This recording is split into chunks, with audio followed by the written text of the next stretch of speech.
प्रशांत वानी। मैं जब महिला सशक्तिकरण की बात कर रहा हूं तो मैं यही नहीं कह रहा हूं कि महिला के हाथ में पैसा दे दो, ताकत दे दो, सारे तरीके के अधिकार दे दो। मैं कह रहा हूं पहले उसकी भीतरी चेतना तो जागृत करो। नहीं जागृत करोगे तो देखिए, नर हो नारी हो, हैं तो सब जानवर ही ना। नर पशु जैसे होते हैं वैसे ही नारी पशु भी होते हैं। या ऐसा है क्या कि अगर बच्चा पैदा हुआ है तो उसमें पशुता ज्यादा होगी और बच्ची पैदा हुई है तो थोड़ी कम पशु होगी? नहीं, ऐसा कुछ नहीं है, एक ही प्रजाति है नर नारी। अगर एक जानवर है तो दूसरा भी जानवर है। आत्मज्ञान के, आंतरिक जागृति के अभाव में दोनों बराबर के जानवर हैं। तो महिला सशक्तिकरण की जब मैं बात करता हूं तो उसमें अनिवार्य रूप से आंतरिक शिक्षा, आध्यात्मिक जागृति सम्मिलित है, अनिवार्य रूप से। नहीं तो महिला के हाथ में ताकत आएगी तो वो उस ताकत का उतना ही उल्टा पुल्टा और घातक इस्तेमाल करेगी जितना कि पुरुषों ने अपने हाथ की ताकत का करा है। इतिहास में ताकत बहुत ज्यादा पुरुषों के ही हाथ में रही है, स्त्रियों को कम। पुरुषों ने क्या करा उस ताकत का? ज्यादातर तो उस ताकत का इस्तेमाल बर्बादी और हिंसा के लिए ही करा गया, यही करा गया है ना।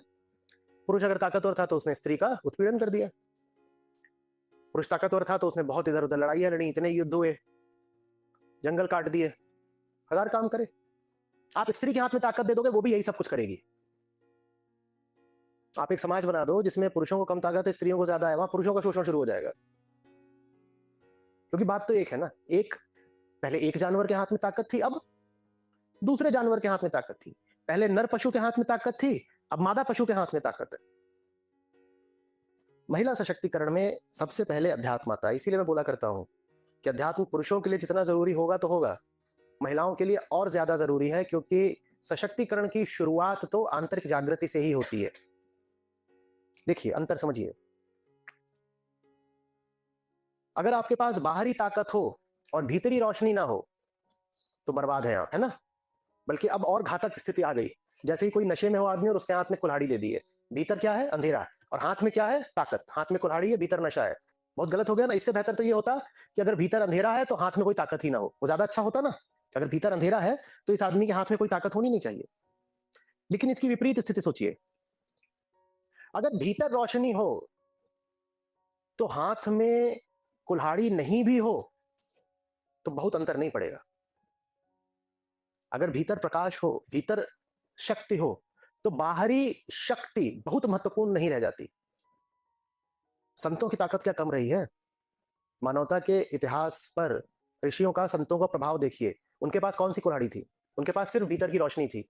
लेकिन उस भीतर की रोशनी के बूते, कितनी ताकत थी हुई इनके पास, हुई कि नहीं हुई? और दूसरी बात, भीतर रोशनी हो और वो रोशनी आपको बताए कि अब आपको कुल्हाड़ी की भी जरूरत है, तो फिर आप कुल्हाड़ी का इंतजाम कर लेंगे। दोनों स्थितियों में, कि भीतर रोशनी है, हाथ में कुल्हाड़ी नहीं है, चाहे भीतर रोशनी है और आपको कुल्हाड़ी का इंतजाम करना है, आपने कर डाला। दोनों स्थितियों में पहले क्या आता है? भीतर रोशनी का होना।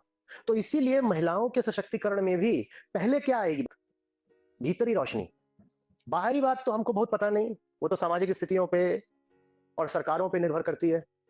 कि महिलाओं को किस किस्म के अधिकार और मिलेंगे, सुविधाएं मिलेंगी, ये सब होगा नहीं होगा, वो चलता रहेगा।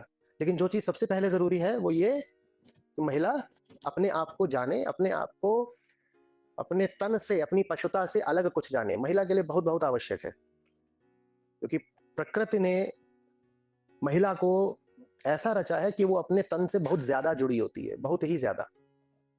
और यही वजह है कि वो बहुत बंधनों में जीती है। वो इस हद तक अपने तन से जुड़ी होती है कि वो अपने तन को ही अपनी शक्ति समझना शुरू कर देती है, अपने बंधन को ही अपनी ताकत समझना शुरू कर देती है। और जब तक महिला अपने आप को शरीर ही मानती रहेगी और अपने शरीर में ही अपना सुख खोजेगी, अपने शरीर में ही वो अपनी शक्ति खोजेगी, अपने शरीर को ही वो औजार की तरह, अस्त्र की तरह इस्तेमाल करेगी, तब तक उसका कोई सशक्तिकरण नहीं हो सकता। जितने भी शोषण करने को आतुर पुरुष होते हैं वो खोज ही कोई ऐसी महिला रहे होते हैं जो बिल्कुल देह भाव में, बॉडी आइडेंटिफिकेशन में जीती हो। कोई भेड़िया पुरुष हो जो टोह में हो कि कोई मिले ऐसी लड़की या नारी जिसका शोषण किया जा सके, वो किसी ऐसे को खोजेगा जो चेतना शून्य हो। खाली बिल्कुल चेतना शून्य, लेकिन शरीर को लेकर के बिल्कुल सजग।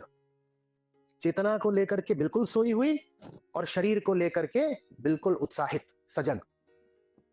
ऐसियों का ही फिर शिकार होता है। और ऐसी ही महिलाएं फिर हिंसक होकर के आगे शिकार करती भी हैं। दोनों ही बातें होती हैं।